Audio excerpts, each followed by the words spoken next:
Hello बच्चों, कैसे हो आप सब? बढ़िया। करें स्टार्ट। तो आज का अपना चैप्टर रहेगा कौन सा? Colloidal state. इसका फुल चैप्टर अपन ने पढ़ लिया है। आज मैं आपको 20 मिनट में ओनली इसको थोड़ा सा रिवाइज करवा देता हूं, ठीक है। इसमें कौन कौन से जो इंपॉर्टेंट टॉपिक्स है, जहां से ज्यादातर क्वेश्चन पूछे जाते हैं, उन्हीं को अपन कवर करते हैं। ओके, तो बेटा जी, सबसे पहले तो आपको पता होना चाहिए कोलाइडल स्टेट जो होता है वो डिपेंड करता है कोलाइडल जो पार्ट होते हैं, यानी कि पार्टिकल जो होते हैं उनके कणों के आकार पर डिपेंड करता है। कणों का जो आकार होगा उसी के अकॉर्डिंग अपन बताते हैं कि कोलाइडल स्टेट है या कोलाइडल पार्टिकल है। तो जैसे सबसे पहले एक साइंटिस्ट था, उस साइंटिस्ट का नाम है थॉमस ग्राम, जिनको अपन नाम क्या बोलते हैं? फादर ऑफ कोलॉइडल स्टेट, ठीक है ना। फादर ऑफ कोलॉइडल स्टेट, यानी कि ये थॉमस ग्राम है, उनको अपन कोलाइडल अवस्था का क्या कहा जाता है? जनक कहा जाता है, ठीक है। तो थॉमस ग्राम ने पदार्थों को उनके विसरण की दर के आधार पर दो भागों में विभाजित कर दिया, यानी कि जो पदार्थ है उस पदार्थ को दो भागों में डिवाइड किया। किसके आधार पे? कि एक अर्धपारगम्य झिल्ली, और अगर उसमें से वो क्या हो रहा है, पास हो रहा है या नहीं हो रहा, उसके अकॉर्डिंग दो पार्ट में डिवाइड कर दिया। पहला तो अपने पास कौन सा बेटा? क्रिस्टलाब, और सेकंड अपने पास कौन सा है? कोलाइड, ठीक है ना। तो जो झिल्ली से आसानी से इसमें क्या हो गए? विस्तृत हो गए, आर पार हो गए, गमन हो गए इनका, ठीक है ना, थ्रू आउट हो गए। किससे? एसपीएम से। तो उसको तो उसने नाम क्या दे दिया बेटा? क्रिस्टलाब। और जो आर पार नहीं हुए उनका नाम उसने क्या रखा? कोलाइड, ठीक है ना। तो कोलाइड और क्रिस्टलाब ये पदार्थ की दो स्टेट फेज है, जिसमें पदार्थ को दो पार्ट में डिवाइड कर दिया, क्रिस्टलाब और कोलाइड। और क्रिस्टलाब का मीन जो अर्धपारगम में झिल्ली से विस्तृत हो जाते हैं, और जो झिल्ली से विस्तृत नहीं होते उनका नाम क्या हो गया? कोलाइड हो गया, ठीक है। तो अब यहाँ पे बहुत इंपॉर्टेंट लाइन लिखी हुई है, क्या है? कि यह कोलाइडल जो अवस्था है यह किसी पदार्थ का विशेष रूप नहीं है ये, बल्कि यह कणों के आकार पर निर्भर करता है। किस पे डिपेंड करता है? कि पदार्थ कोई सा भी हो, अपन क्रिस्टलाब को भी कोलाइड में बदल सकते हैं, ठीक है ना, और कोलाइड को क्रिस्टलाब में भी बदल सकते हैं। यानी कि पदार्थ कोई सा भी हो, किसी भी पदार्थ को उपयुक्त परिस्थितियों में कोलाइडल अवस्था में लाया जा सकता है, ठीक है ना। कोलाइडल स्टेट में अपन चेंज कर सकते हैं किस पदार्थ की कोई सी भी अवस्था हो। तो आपको ध्यान में रखना है कि ये मेन एक प्रकार से कोई विशेष रूप नहीं है, ये केवल और केवल किस पे डिपेंड करता है? कणों के आकार पर निर्भर करता है। सिंपल से, ठीक है। उसके बाद में आपको पता होना चाहिए कि जो विलयन है, आपको पता है पदार्थ से बनता है। अब ये जो पदार्थ है उनको विलयन के आधार पे अगर अपन देखें तो वो तीन प्रकार के हैं। कौन कौन से? एक वास्तविक विलयन होता है, एक कोलाइडल विलयन और एक निलंबन विलयन, ठीक है ना। यानी कि रियल, कोलाइडल और सस्पेंशन, ठीक है। अब इसमें सबसे पहला जो आपसे एग्जाम में पूछा हुआ है कि मेनली आपको कोलाइडल स्टेट ही पढ़ना है, ठीक है ना, फिर भी कंपेयर करते हुए अपन इसको डिस्कस करते हैं। तो वास्तविक विलयन, कोलाइडल विलयन और निलंबन में कणों का आकार सबसे छोटा किसका होता है? वास्तविक विलयन का 1 नैनोमीटर से कम होता है बेटा, ठीक है। और कोलाइडल विलयन के अंदर कितना रहेगा? 1 नैनोमीटर से 1000 नैनोमीटर के बीच में। ये आपके एनसीईआरटी में दे रखा है, ठीक है ना। यही आपको इसमें कंफ्यूजन नहीं रहना। 1 नैनोमीटर से क्या होगा? इसका 1000 नैनोमीटर तक होगा, और वो 1000 नैनोमीटर से क्या हो जाएगा? ज्यादा हो जाएगा। इसकी जो नेचर है, प्रकृति है, वो होमोजीनियस होती है, यानी कि समांगी होती है। किसके लिए? वास्तविक के लिए। और अपने को कौन सी याद करनी है? कोलाइडल विलयन के लिए। कोलाइडल विलयन के लिए कौन सा होता है बेटा? विस्मांगी होती है, ठीक है ना। और निलंबन के लिए भी विस्मांगी। आप सिंपल सा है, विस्मांगी का मीन क्या हो गया? कि जो दो फेज आपको अगर दिखाई देती है, विलयन में आपको पता होता है क्या होता है? सोल्यूट और सॉल्वेंट होता है। लेकिन कोलाइडल विलयन जो होता है उसमें किस प्रकार से रहेगा वो आगे अपन पढ़ेंगे, ठीक है। दर्शेता कि वो दिखाई देता है या नहीं देता, तो आपको ध्यान में रखना है कि कोलाइडल जो अवस्था है उसको अपन सामान्य सूक्ष्मदर्शी से नहीं देख सकते।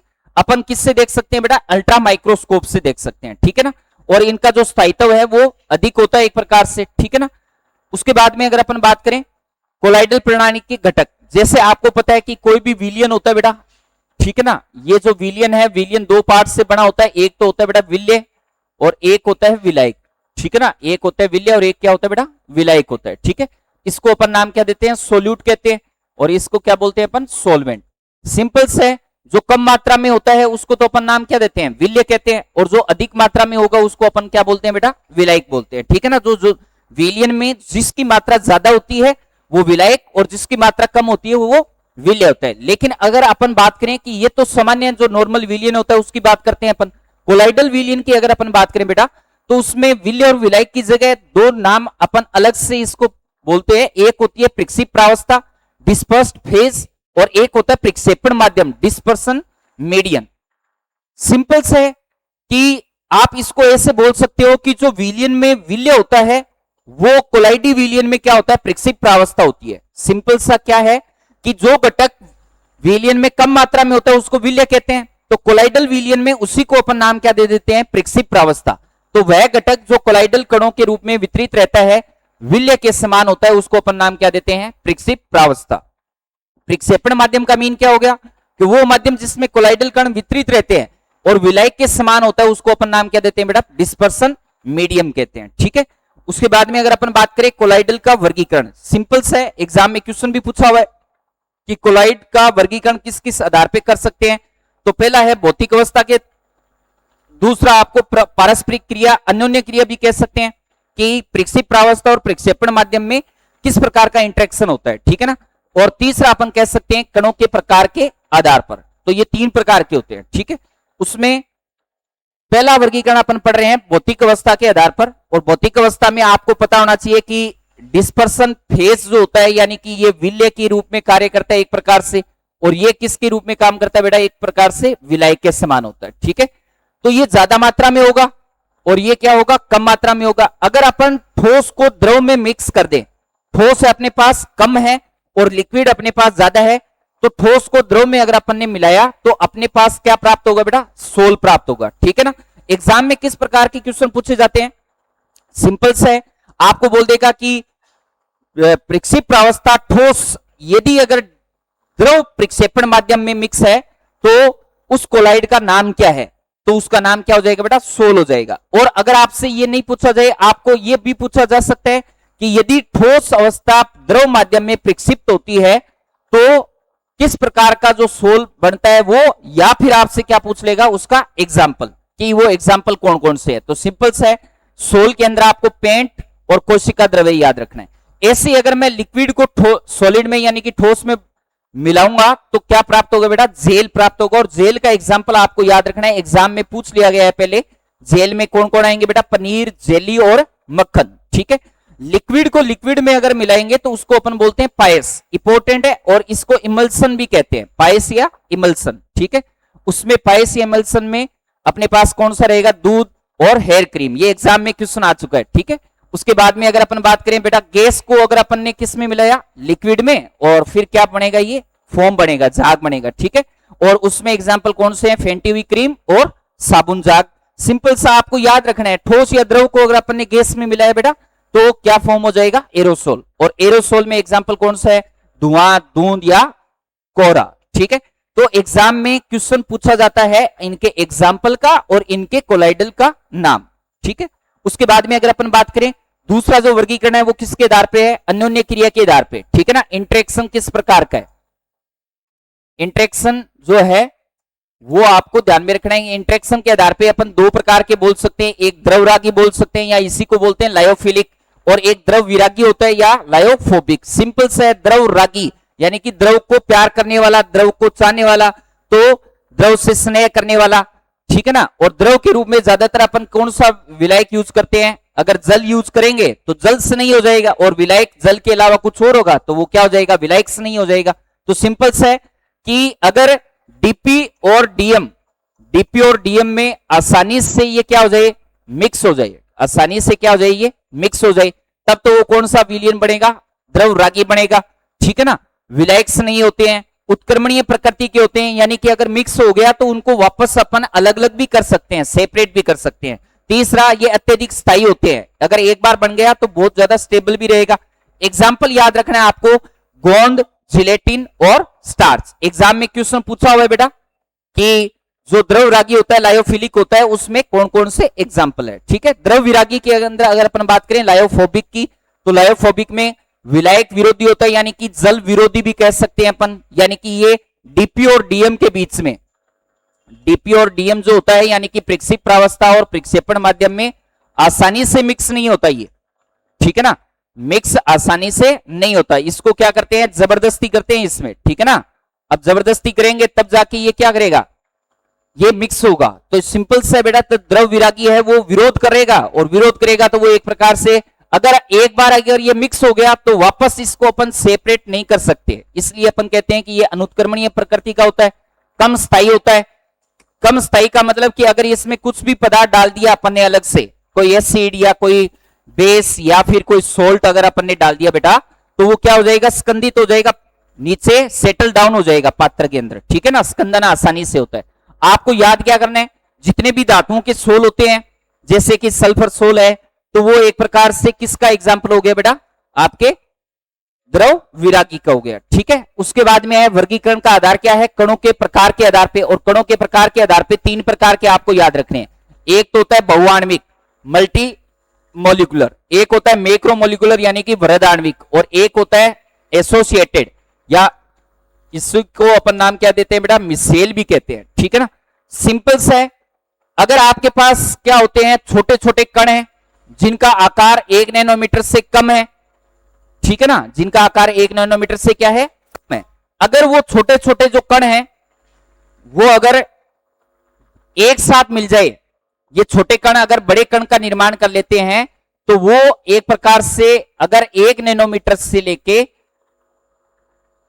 1000 नैनोमीटर के बीच में अगर आ गया उनका आकार, तो अपन उसको क्या बोलेंगे बेटा, बहुआण्विक। तो सिंपल से छोटे परमाणुओं या अणुओं के समूह एकत्रित होकर कोलाइडल आकार ले लेते हैं। कोलाइडल आकार का मतलब 1 नैनोमीटर से 1000 नैनोमीटर के बीच में अगर आ गया तो उसको अपन नाम क्या देंगे, बहुआण्विक। और इसके एग्जाम्पल कौन से बेटा, गोल्ड सोल और सल्फर सोल। दूसरा मैक्रोमोलिकुलर, मैक्रोमोलिकुलर का मीन क्या है, सिंपल सा है कि अगर आपके पास बड़ा अणु है, ठीक है ना, बड़ा कोई भी जो कण का आकार है वो बड़ा है, 1000 नैनोमीटर से अगर अपने पास ज्यादा है, और अगर वो छोटे छोटे टुकड़ों में टूट गया, ठीक है ना, इस तरीके से, और उनका जो रेंज है वो 1 नैनोमीटर से 1000 नैनोमीटर के बीच में अगर रहेगा, तब अपन उसको क्या नाम दे देंगे बेटा, वृहद आणविक।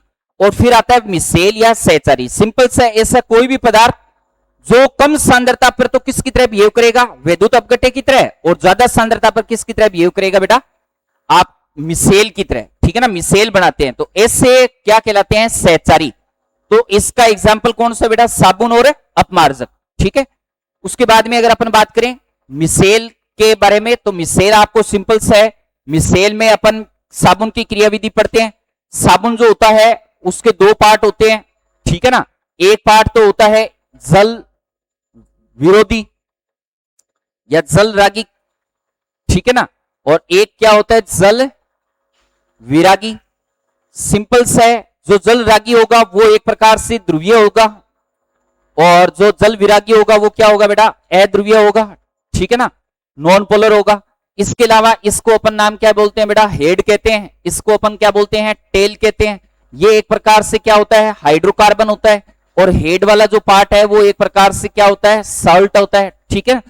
इस प्रकार से अपन कह सकते हैं कि ये साबुन या मिसेल की क्या होती है, संरचना होती है, ठीक है ना। साबुन के एक अणु में एक जल रागी सिरा होता है यानी कि हाइड्रोफिलिक होता है, और एक जल विरागी पूंछ होती है, हाइड्रोफोबिक होती है, और गंदगी के चारों ओर पूंछ और सिर बाहर एक कर, यानी कि आपके जैसे कपड़ों पे कोई भी दाग लगा हुआ है, ऑयल स्पॉट है, इस ऑयल स्पॉट पे आप अगर साबुन को रगड़ोगे तो इसका इस तरीके से इसमें एक सममित गोलाकार संरचना का निर्माण हो जाता है, ठीक है ना, सममित गोलाकार संरचना इस तरीके से, ठीक है ना, ये सममित गोलाकार संरचना हो गई, जिसमें आप देख सकते हो कि ये जो जल, एक मिनट बेटा,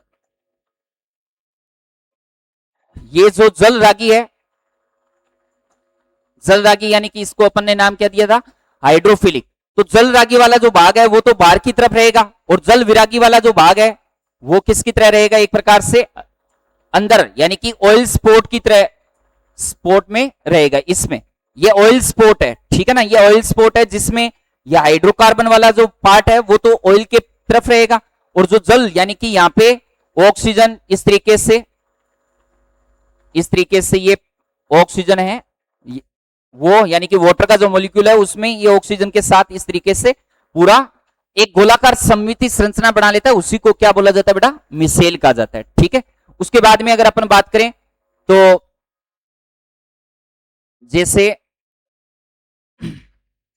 इसके अंदर दो पॉइंट और पूछे जाते हैं। पहला, क्रांतिक मिसेल सांद्रता, वह न्यूनतम सांद्रता जिसके ऊपर मिसेल बनता है, यानी कि ऐसी सांद्रता अपन ने अभी कहा ना कि मिसेल क्या होता है या एसोसिएटेड कब होता है, जब कुछ ऐसे पदार्थ जो कम सांद्रता पर तो वैद्युत अपघट्य की तरफ तरह कार्य करेगा और उच्च सांद्रता पर मिसेल की तरह कार्य करेगा। तो वो उच्च सांद्रता कितनी होगी, वो एक बॉर्डर लाइन है, उसी को अपन नाम क्या बोलते हैं बेटा, सीएमसी कहते हैं, ठीक है ना। और एक होता है क्राफ्ट टेम्परेचर, वह ताप जिसके ऊपर मिसेल निर्माण संभव होता है, उससे कम ताप पर कभी भी मिसेल का फॉर्मेशन नहीं होता, उसको अपन नाम क्या देते हैं बेटा, क्राफ्ट ताप कहते हैं, ठीक है। उसके बाद में आता है कोलाइड बनाने की विधियां, बहुत सारी विधियां होती है, लेकिन अपने को वही पढ़ना है जो अपने सिलेबस के अंदर है, ठीक है। तो उसमें दो आपको टाइप आपको ध्यान में रखना है, एक रासायनिक विधि होती है और एक भौतिक विधि होती है, ठीक है ना। अब वो कौन कौन सी है रासायनिक विधियों में, तो सबसे पहले आपको याद रखना है डबल डिकम्पोजिशन यानी कि द्विअपघटन, दूसरा ऑक्सीडेशन, तीसरा अपचयन यानी कि रिडक्शन, और फिर जल अपघटन। ये एग्जाम में क्वेश्चन पूछ लिया गया है। जल अपघटन में आपको फेरिक क्लोराइड जो होता है उसको अगर जल में आप जल के साथ अगर रिएक्शन करवाते हैं तो ये फेरिक हाइड्रोक्साइड यानी कि ये आपको सोल प्राप्त हो जाता है, ठीक है ना, फेरिक हाइड्रोक्साइड का, और इस रिएक्शन का नाम क्या हो जाएगा, जल अपघटन। तो ये केवल आपको नाम याद करने हैं, न कि रिएक्शन याद करनी है, ठीक है। फिर आता है ब्रेडिंग वर्क विधि। ब्रेडिंग वर्क विधि बहुत इंपॉर्टेंट है। क्या होता है इसमें, क्या एक पात्र लेते हैं अपन, इस पात्र के अंदर जैसे सॉल्यूशन है और डबल लेयर का, इसके अंदर यहां पे क्या करते हैं बेटा, यहां पे बर्फ डाल देते हैं, क्या डाल देते हैं इसमें, आइस, ठीक है ना। और इस सोल में जिसका आपको सोल बनाना है उस सोल को के इलेक्ट्रोड बना लेने हैं, ठीक है ना, उसके क्या बनाने हैं, आपको इलेक्ट्रोड बनाने हैं। इस तरीके से इलेक्ट्रोड बना लिए। अब ये जो इलेक्ट्रोड है इनको एक वायर से आपने इलेक्ट्रिसिटी से इसको ऐड कर दिया, कनेक्ट कर दिया। अब आपको क्या करना है कि यहां पे स्पार्किंग करनी है, इनमें क्या करनी है, स्पार्क करना है, ठीक है ना, स्पार्क। अब ये स्पार्क करोगे जिससे क्या होगा, जैसे इसमें इलेक्ट्रिसिटी आएगी, स्पार्किंग होगी, स्पार्किंग से टेम्परेचर बढ़ेगा और टेम्परेचर बढ़ने से ये जो इलेक्ट्रोड है वो क्या हो जाएगा, पिघल जाएगा, और पिघलने के बाद में ये यहां पे इसमें घुल जाएगा एक प्रकार से। और जैसे ही आप इसमें ये गिरेगा तो यहां पे बर्फ है, आइस है, जिससे ये संघनित हो जाएगा वापस से, ठीक है ना। तो वो जो सोल जो बन रहे हैं उनका जो आकार है वो 1 नैनोमीटर से 1000 नैनोमीटर के बीच में रहेगा, तो अपने को सोल प्राप्त हो जाएगा, ठीक है ना। तो सिंपल सी विधि है। यह विधि मुख्य रूप से धातुओं जैसे सोना, चांदी, प्लेटिनम के सोल बनाने के लिए उपयोग की जाती है। प्रक्रिया क्या होती है, प्रक्षेपण माध्यम लेते हैं, यहां पे अपन रखे गए धातु के इलेक्ट्रोड के बीच से एक वैद्युत आर्क उत्पन्न किया जाता है। ये इलेक्ट्रोड है जिसके बनाने होते हैं, जैसे सोना का बनाना है तो सोना लेना है, प्लेटिनम का बनाना है तो प्लेटिनम लेना है। तो यहां पे आपने इलेक्ट्रोड लिए, अब उसको तीव्र गर्मी धातु को वाष्पित करती है। अब यहां पे स्पार्किंग होगी तो उससे गर्मी उत्पन्न होगी, टेम्परेचर बढ़ेगा, हीट बढ़ेगी, जिससे ये पिघल जाएंगे और पिघल कर ये प्रक्षेपण माध्यम में गिर जाएंगे। और प्रक्षेपण माध्यम के नीचे आपको पता है डबल लेयर में क्या है, आइस है, जिससे वो क्या हो जाएगा, वापस से कंडेंस हो जाएगा, संघनित हो जाएगा, और फिर ठंडे माध्यम में संघनित होकर कोलाइडल कण बनाता है। तो इस विधि का नाम क्या होता है, ब्रेडिंग आर्क विधि। तो एग्जाम में क्वेश्चन क्या पूछेगा कि ये किसके लिए उपयोग की जाती है, और इसकी विधि में आप क्या यूज करते हैं, इलेक्ट्रोड यूज करते हैं, ठीक है ना। उसके बाद में आता है पेप्टिकरण, बहुत इंपॉर्टेंट है, सिंपल सा है। किसी भी ताजे बने हुए अवक्षेप में अगर उपयुक्त वैद्युत अपघट्य मिला दिया जाए तो बनने कोलाइडल विलयन में बदलने की प्रक्रिया क्या कहलाती है, पेप्टिकरण कहलाती है। तो आपके पास कोई भी ताजा बना हुआ अवक्षेप है और इस अवक्षेप के अंदर आपने साल्ट डाल दिया या एसिड या कोई बेस, यानी कि वैद्युत अपघट्य मिला दिया आपने, और उस वैद्युत अपघट्य के कारण उस विलयन में क्या हो जाता है, स्कंदन हो जाता है, उसी को अपन नाम क्या देते हैं, पेप्टिकरण बोलते हैं, पेप्टाइजेशन, ठीक है। और जो वैद्युत अपघट्य मिलाया जाता है उसका नाम क्या होता है बेटा, पेप्टिक कारक, क्या बोलते हैं उसको, पेप्टिक कारक कहते हैं, ठीक है। अब आता है अवक्षेप के कण वैद्युत अपघट्य की किसी एक आयन को अपनी सतह पर क्या कर लेते हैं, अधिशोषित कर लेते हैं। समान आवेश होने के कारण कण एक दूसरे को प्रतिकर्षित करते हैं और टूटकर कोलाइडल आकार में आ जाते हैं, ठीक है। तो इस विधि का नाम क्या होता है, पेप्टिकरण। उसके बाद में आता है कोलाइडल का शुद्धिकरण। तो आपने द्विअपघटन, ऑक्सीडेशन, रिडक्शन, इनसे जो भी कोलाइडल विलयन बनाया है, ब्रेडिंग वर्क विधि से बनाया है या पेप्टिकरण से बनाया है बेटा, तो वो क्या होगा, उस कोलाइडल में कुछ अशुद्धियां आ जाएगी, ठीक है ना। उस अशुद्धियों को आपको दूर करना है और शुद्धिकरण करने के लिए आपको अलग अलग मेथड यूज करते हैं। तो सबसे पहले होता है डायलाइसिस यानी कि अपवहन विधि, दूसरा होता है वैद्युत अपवहन और तीसरा क्या होता है बेटा, अति सूक्ष्म निस्यंदन, ठीक है। अब ये जो वैद्युत अपवहन है, अति सूक्ष्म निस्यंदन है, या अपवहन है, इसमें क्या है, सिंपल से अपवहन का मतलब क्या होता है कि आपके पास एक अपोहक होता है, इसको अपन अपोहक कहते हैं, यानी कि अपवहन विधि के लिए जिस थैली का उपयोग किया जाता है उसको अपन नाम क्या देते हैं, अपोहक कहते हैं। इस अपोहक के अंदर कोलाइडल विलयन आपने डाल दिया और ये अर्धपारगम्य झिल्ली की बनी होती है और इसको अपन एक किसी भी प्रक्षेपण माध्यम में बार बार इसको डुबोएंगे और डुबोने के कारण क्या होगा कि इसकी जो अशुद्धियां हैं वो बाहर निकल जाएगी। क्यों? क्योंकि अर्धपारगम्य झिल्ली से कभी भी कोलाइडल कण तो विसरित होते नहीं, केवल अशुद्धियां होगी और वो अशुद्धियां इसके अंदर आ जाएगी और इस विधि का नाम ही क्या हो जाएगा, अपवहन। तो चरमपत्र झिल्ली का उपयोग करके क्रिस्टलाभ को क्या किया जाता है, अलग किया जाता है, ठीक है ना। फिर आता है वैद्युत अपवहन। अब इसी विधि के अंदर क्या करते हैं, आपके पास जो अपोहक था ये इसमें प्रक्षेपण माध्यम था, इसमें क्या करते हैं कि इलेक्ट्रोड लगा देते हैं। आपको पता है एक प्लस होगा, एक क्या होगा, माइनस होगा। अब इसमें अपोहक क्रिया जो होती है, अपवहन क्रिया होती है, वो बहुत धीमी गति से होती है, ठीक है ना। इसको अगर आपको फास्ट करना है, तीव्र करना है, तो आप इसमें क्या करो बेटा, इलेक्ट्रोड लगा दो आप, ठीक है ना। अब इलेक्ट्रोड होगा तो इसमें जितने भी अशुद्धियां हैं, प्लस वाली है वो माइनस की तरफ, माइनस वाली है वो प्लस की तरफ, बहुत ज्यादा तेजी से क्या होगी, इसमें विस्तृत हो जाएगी। उसी को अपन नाम क्या दे देते हैं, वैद्युत अपवहन। फिर आता है अति सूक्ष्म निस्यंदन। आपको पता है कि कोलाइडल विलयन को अपन सामान्य फिल्टर पेपर से तो क्या नहीं कर सकते, इसको अलग नहीं कर सकते, ठीक है ना, अशुद्धियों को, क्योंकि उनका आकार क्या होता है, बड़ा होता है, सामान्य फिल्टर से ही वो निकल जाते हैं। इसलिए क्या करते हैं कि उस फिल्टर पेपर में कणों का आकार है वो छोटा रखा जाता है, यानी कि जो छिद्र होते हैं उनको छोटा रखते हैं, उसी को अपन बोलते हैं अति सूक्ष्म फिल्टर। और इस प्रक्रिया का नाम क्या हो जाता है, अति सूक्ष्म निस्यंदन, ठीक है। उसके बाद में बेटा जी कोलाइडल के गुण है। अब कुछ प्रकाशिक गुण होंगे, कुछ वैद्युत गुण होंगे, कुछ अलग रासायनिक गुण होते हैं। तो इसी प्रकार से पहला है अपना प्रकाशिक गुण। आपको पता होना चाहिए कि प्रकाशिक गुण में कौन कौन से है। पहला आता है टिंडल प्रभाव। तो याद रखना कोलाइडल विलयन है वो टिंडल प्रभाव प्रदर्शित करते हैं बेटा, ठीक है ना, टिंडल इफेक्ट। अब इसमें क्या होता है कि जब प्रकाश की किरण को कोलाइडल विलयन में से गुजारा जाता है तो प्रकाश का मार्ग चमकने लगता है। यह कोलाइडल कणों द्वारा प्रकाश के प्रकीर्णन के कारण होता है। क्वेश्चन सीधा डायरेक्ट आएगा कि टिंडल प्रभाव प्रदर्शित करता है या नहीं करता। टिंडल प्रभाव में क्या होता है, तो टिंडल प्रभाव में सिंपल से प्रकाश का क्या होता है बेटा, प्रकीर्णन होता है। और ये कोलाइडल का कौन सा गुण है, प्रकाशीय गुण है। तो सिंपल सा आपको 3 पॉइंट याद रखने हैं कि ये प्रकाशिक गुण होता है।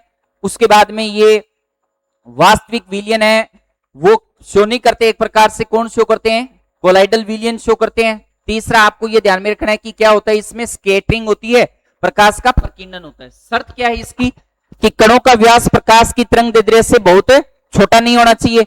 डीपी और डीएम यानी कि प्रक्षेप प्रावस्था प्रक्षेपण माध्यम के अपवर्तनांक में बड़ा अंतर होना चाहिए। ये 2 शर्तें अगर कंप्लीट होती है तो इसका मतलब ये प्रकाशिक गुण टिंडल इफेक्ट शो कर सकता है, ठीक है।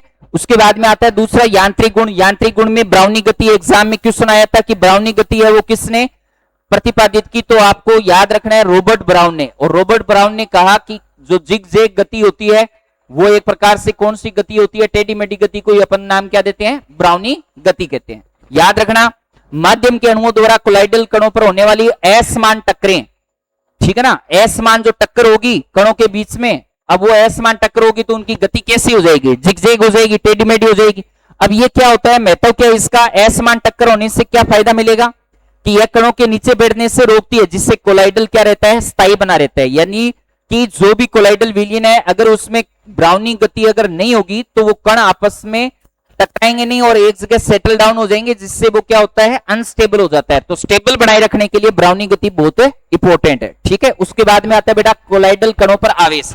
याद रख लेना कोलाइडी कण जो होता है वो आवेशित होता है। अब आवेश 2 प्रकार के होते हैं, एक धनात्मक एक ऋणात्मक। तो सिंपल से आपको याद क्या करना है, एग्जाम में क्वेश्चन आएगा कि धनात्मक कोलाइडल के एग्जाम्पल कौन से हैं, ऋणात्मक कोलाइडल के एग्जाम्पल कौन से हैं।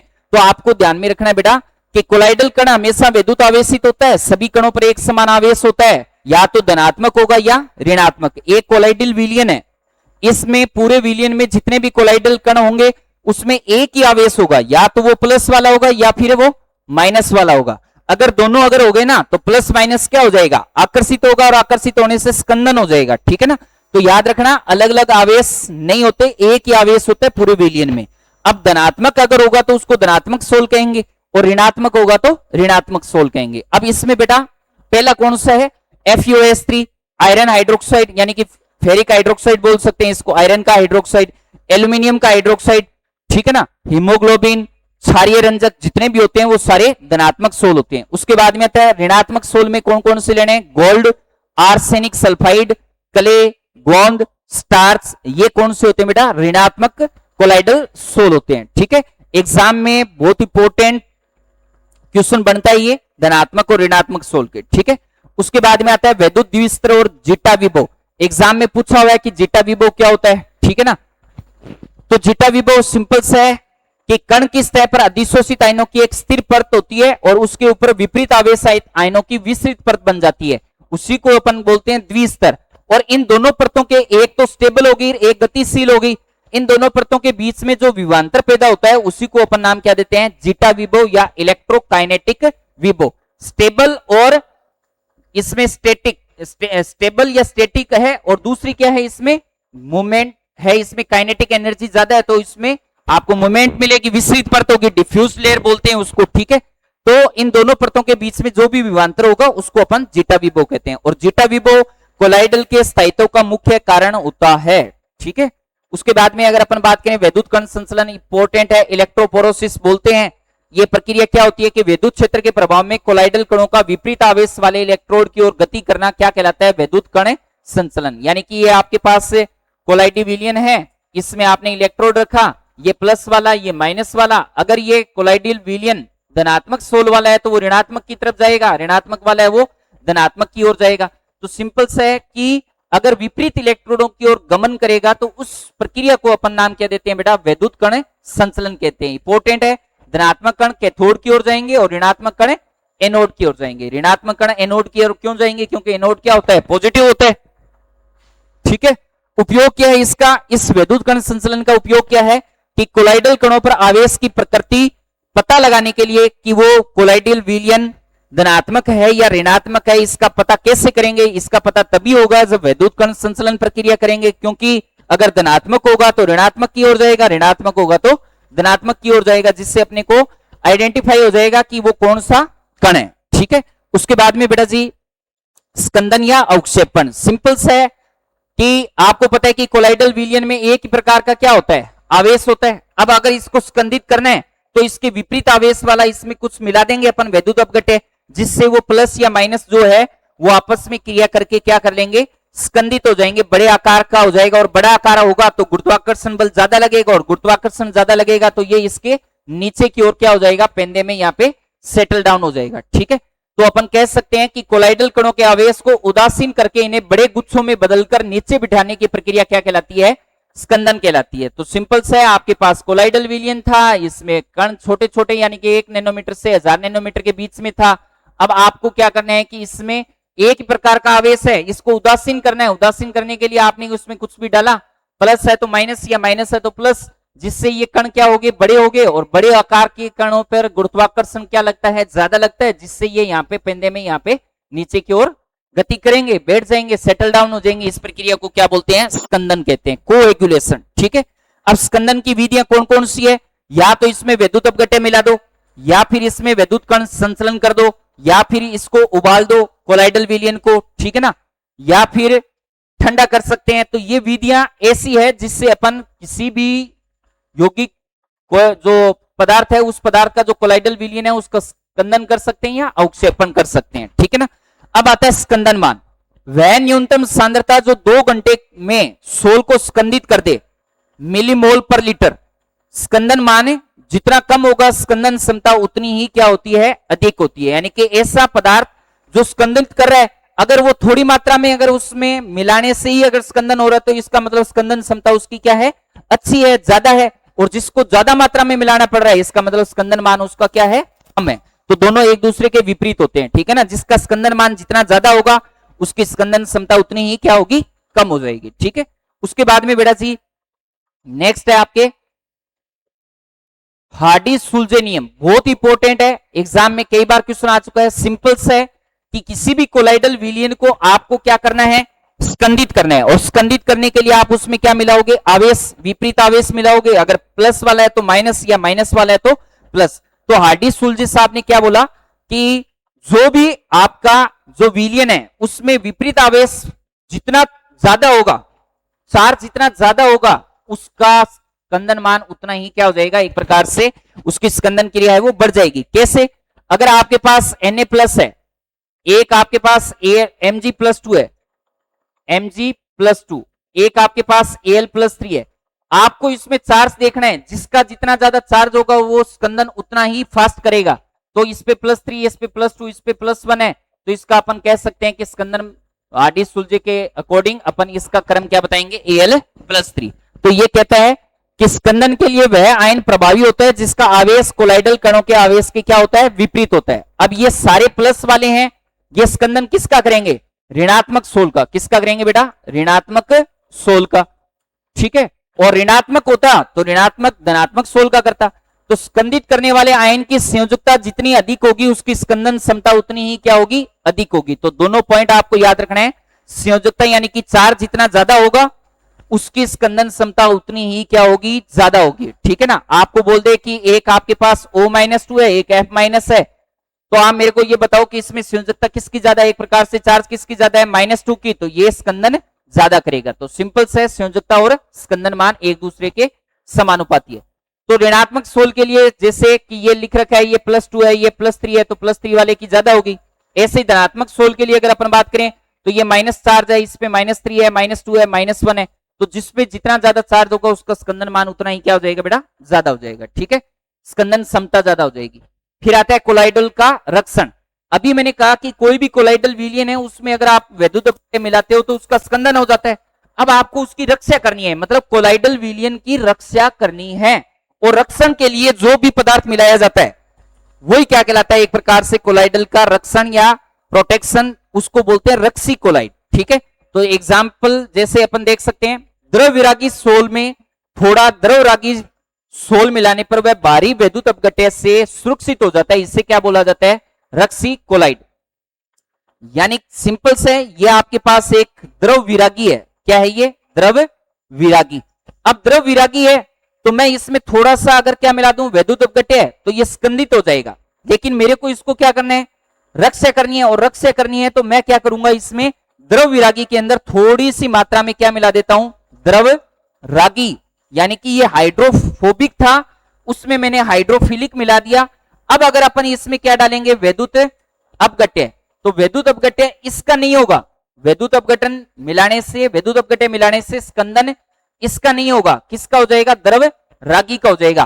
तो इस द्रव विरागी की रक्षा किसने की, द्रव रागी ने की, इसलिए इसको अपन नाम क्या देते हैं, रक्षी कोलाइड कहते हैं, ठीक है। उसके बाद में आता है स्वर्ण संख्या, गोल्डन नंबर।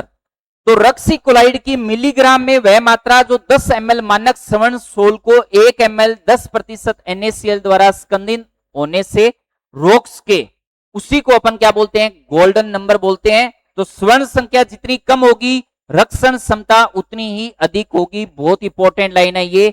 तो सिंपल सा है कि ये जो द्रव रागी है इसकी गोल्डन नंबर अपन कैलकुलेट करते हैं, और गोल्डन नंबर जितना कम होगा उसकी रक्षण क्षमता उतनी ही ज्यादा होगी। तो अभी अपन ने पढ़ा था ना कि स्कंदन मान जिसका जितना कम होगा स्कंदन क्षमता उतनी ही क्या होगी, ज्यादा होगी। तो वैसे गोल्डन नंबर में आपको ध्यान में रखना है। उसके बाद में आता है पायस, इंपॉर्टेंट है, इमल्सन कहते हैं इसको।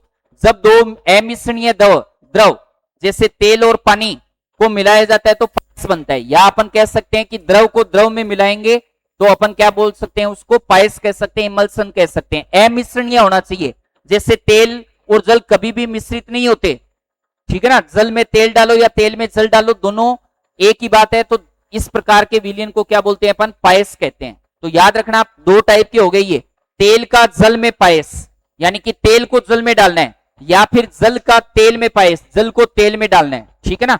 इसको याद रखना है, OW या फिर WO। एग्जाम में क्वेश्चन पूछा हुआ है कि OW या WO के एग्जाम्पल।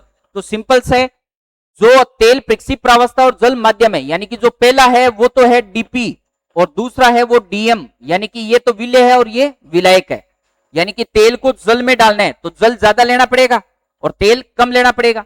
ऐसे ही जल जो है वो तो क्या हो गया, डीपी हो गया, और दूसरा क्या हो जाएगा, डीएम हो गया, यानी कि जल को तेल में डालना है।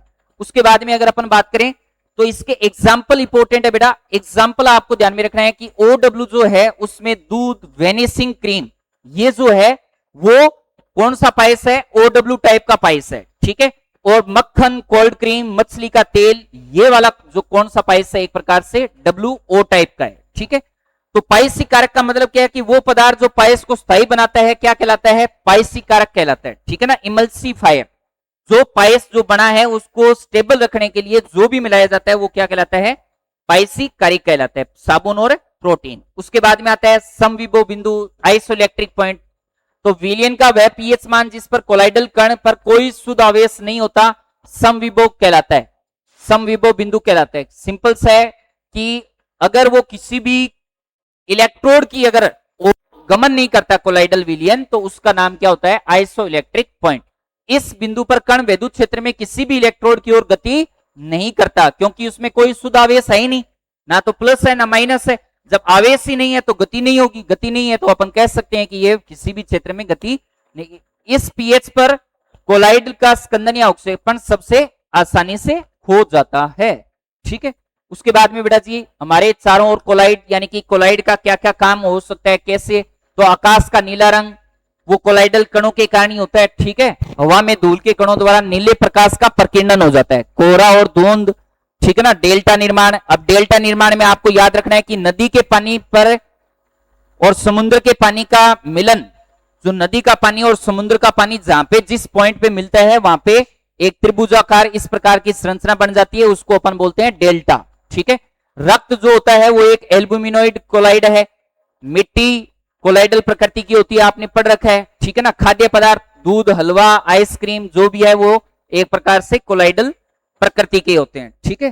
तो इस तरीके से फिर आता है कंट्रोल अवक्षेपक, ठीक है ना। उपयोग क्या होता है, औद्योगिक धुएं से कार्बन और धूल के कणों को अलग करने के लिए, ताकि वायु प्रदूषण कम हो सके, ठीक है ना।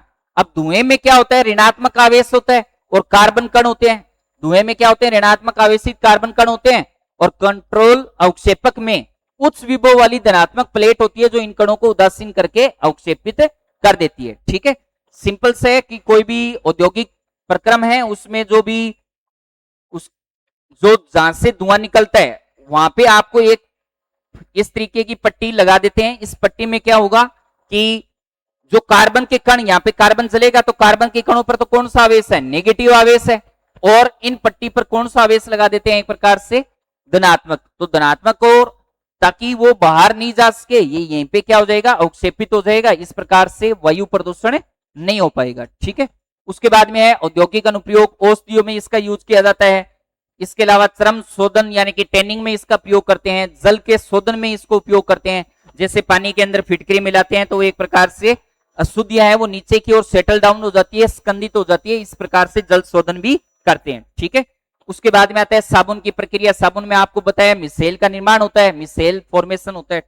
तो इस तरीके से आपको कुछ पॉइंट ये आपको ध्यान में रखना है कि प्रकाशीय गुण तो कौन सा होता है, टिंडल इफेक्ट। गतिज गुण कौन सा होता है, ब्राउनी गति। स्थायित्व में समान आवेश और जल योजन के कारण इनमें क्या होता है, स्थायित्व होता है। शुद्धिकरण किस किस से कर सकते हैं, अपवहन से कर सकते हैं। तो यहां से क्वेश्चन पूछे हुए हैं, पहले क्वेश्चन डायरेक्ट आएगा, प्रकाशीय गुण कौन सा है, गतिज गुण कौन सा है, एक प्रकार से यानी कि यांत्रिक गुण। उसके अलावा स्थायित्व के लिए क्या होता है, उसमें समान आवेश होते हैं। शुद्धिकरण के लिए क्या उपयोग होता है, अपवहन, वैद्युत अपवहन, अल्ट्रा फिल्ट्रेशन। तो इस तरीके से आपको सारे इसमें याद कर लेने अच्छे से। जो भी इंपॉर्टेंट पॉइंट जहां से क्वेश्चन आता है मैंने आपको पूरा वापस रिवाइज करवा दिया है। अब लास्ट क्लास अब जो हुई थी उसको अच्छे से और पढ़ लेना, कोई भी डाउट हो पूछ लेना। इस क्लास में भी अगर कोई डाउट हो तो आप पूछ सकते हैं। अब नेक्स्ट जो क्लास रहेगी वो एमसीक्यू क्लास रहेगी, ठीक है ना, जिसमें अपन जितने भी एमसीक्यू बनते हैं प्रत्येक चैप्टर के इनऑर्गेनिक में, वो पहले वो करेंगे, फिर ऑर्गेनिक, फिर फिजिकल। तो इस तरीके से सारे आपको टॉपिक पीवाईक्यू भी और एमसीक्यू भी क्लास अपन आगे नेक्स्ट करेंगे। तो मिलते हैं अपन नेक्स्ट क्लास में। Okay, thank you.